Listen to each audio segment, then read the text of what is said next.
No vídeo anterior, eu falei da conversão da energia do vento em energia elétrica, utilizando turbinas eólicas. Agora, eu vou falar sobre os tipos de turbinas eólicas e também sobre as regiões de operação das mesmas.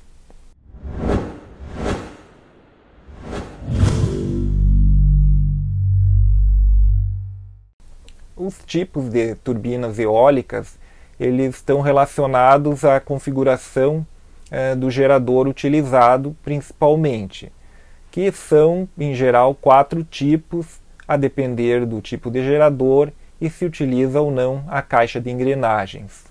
O tipo 1, ele é o mais antigo, mais simples e emprega gerador de indução.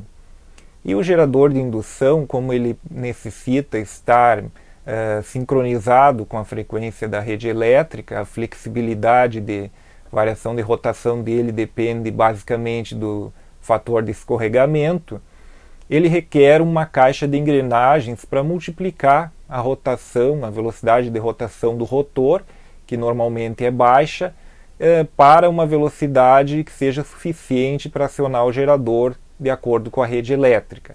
Esse tipo de turbina também precisa de um sistema de conexão para suavizar a conexão dela com a rede elétrica, pois do contrário seria uma conexão muito rígida.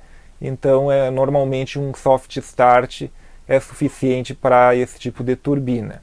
O tipo 2 é uma evolução da primeira configuração. Nesse tipo de turbina eólica, é utilizado um gerador de indução com rotor bobinado. E esse tipo de gerador permite que tenha um certo nível de configuração de geração, e isso permite um pouco mais de variação em sua rotação. Com essa variação, é possível de otimizar um pouco mais a captura de energia do vento e também a sua transformação em energia elétrica, ou seja, esse sistema apresenta uma flexibilidade um pouco maior e também não requer grandes artifícios de controle, mantendo a simplicidade do sistema.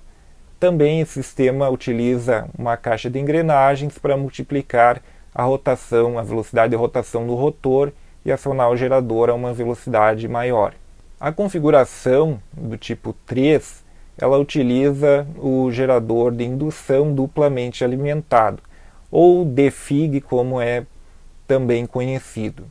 Esse tipo de gerador ele possui a característica de permitir o uso de um conversor parcial, que vai trabalhar com aproximadamente 30% da capacidade total do gerador e vai permitir mais flexibilidade ainda em termos de variação de velocidade que o rotor da turbina pode realizar. E isso permite capturar de forma mais eficiente a energia do vento e também facilita a parte de interface da turbina eólica com a rede elétrica.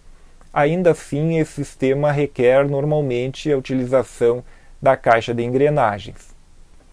O tipo 4 de turbina eólica, que é o conceito que está se convergindo o mercado, ele utiliza um gerador de ímãs permanentes, um gerador síncrono e que pode ter bastante polos e daí sim dispensar a utilização da caixa de engrenagens.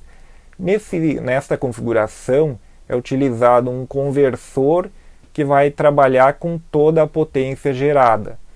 E isso também adiciona uma flexibilidade muito grande a esse sistema, facilitando a utilização de técnicas de controle e também melhorando a conexão com a rede elétrica. E, além disso, ele permite uma ampla faixa de velocidade de operação da turbina, que ajuda muito na otimização da conversão de energia do vento em energia elétrica. A tendência do mercado é justamente a utilização do tipo 4, ou seja, turbinas eólicas com gerador de ímãs permanentes e sem a caixa de engrenagens, embora alguns projetos a utilizem. Isso dá mais eficiência, diminui o custo de manutenção, embora o custo inicial seja um pouco maior.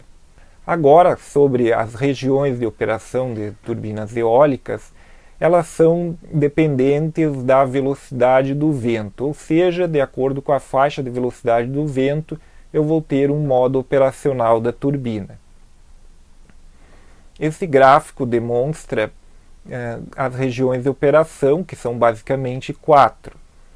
Existe também uma região entre a 2 e a 3, que é denominada de região 2,5, onde é variado, onde se comuta os tipos de controladores, porém é um caso mais específico e eu vou abordar em outros vídeos mais adiante. A região 1 é a na qual a turbina está desligada porque eu tenho a velocidade do vento muito baixa. No gráfico, o eixo X, o eixo horizontal, ele representa a velocidade do vento, enquanto que o eixo Y, o eixo vertical, é a potência que está sendo gerada. Portanto, se eu tenho um vento muito fraco, a turbina fica desligada. Assim que o vento aumenta a velocidade, eu vou para a região 2. É a região na qual a turbina começa a gerar energia elétrica, porém ainda não atinge a sua capacidade nominal.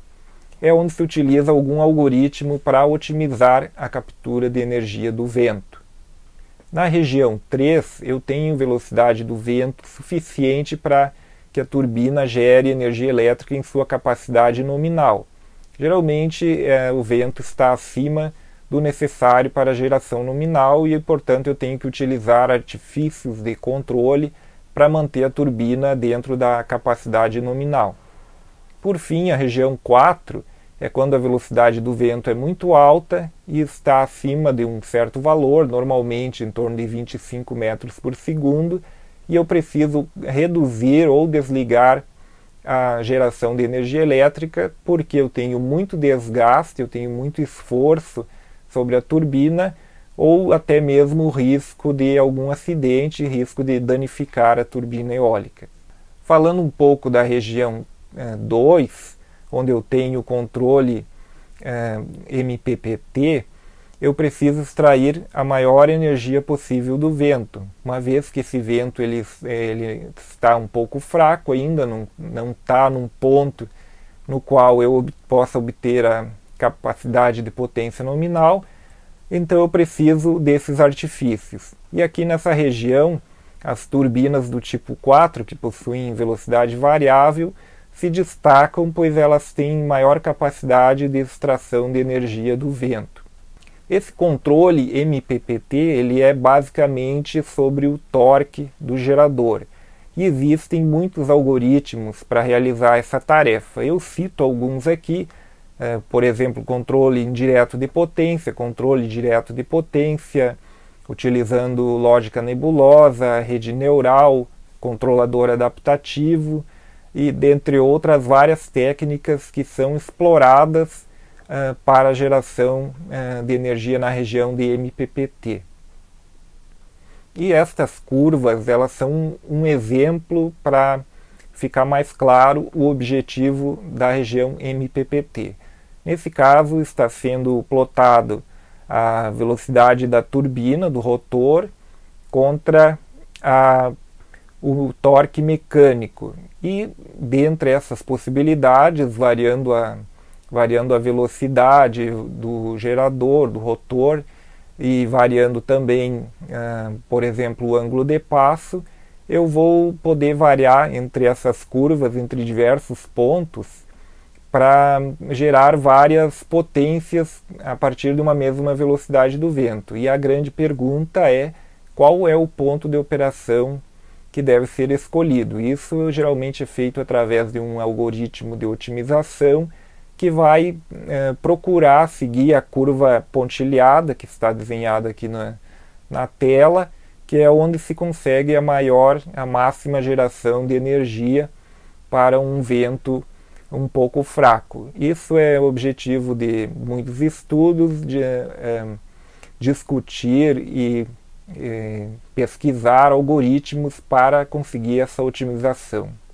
A técnica mais simples de MPPT é por meio do controle de torque do gerador, utilizando a lei de controle, que depende de um fator que é chamado normalmente de K ótimo, multiplicado pela rotação do gerador ao quadrado.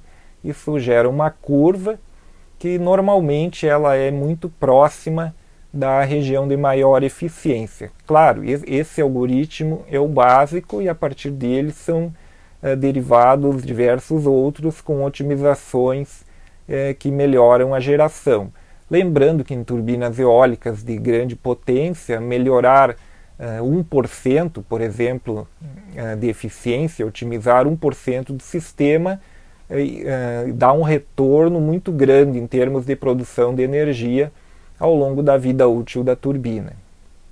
Falando um pouco da região 3, nessa região, como eu expliquei antes, eu tenho ventos com capacidade de fazer com que a turbina gere a potência nominal, logo eu preciso limitar a velocidade do rotor. Por quê? Porque eu atinjo a potência nominal, eu não posso ultrapassar esse fator de capacidade que é dado pela construção da turbina eólica.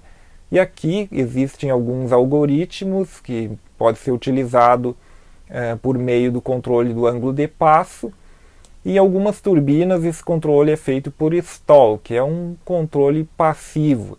E ele possui um rendimento inferior, mas tem a vantagem de ser mais simples construtivamente.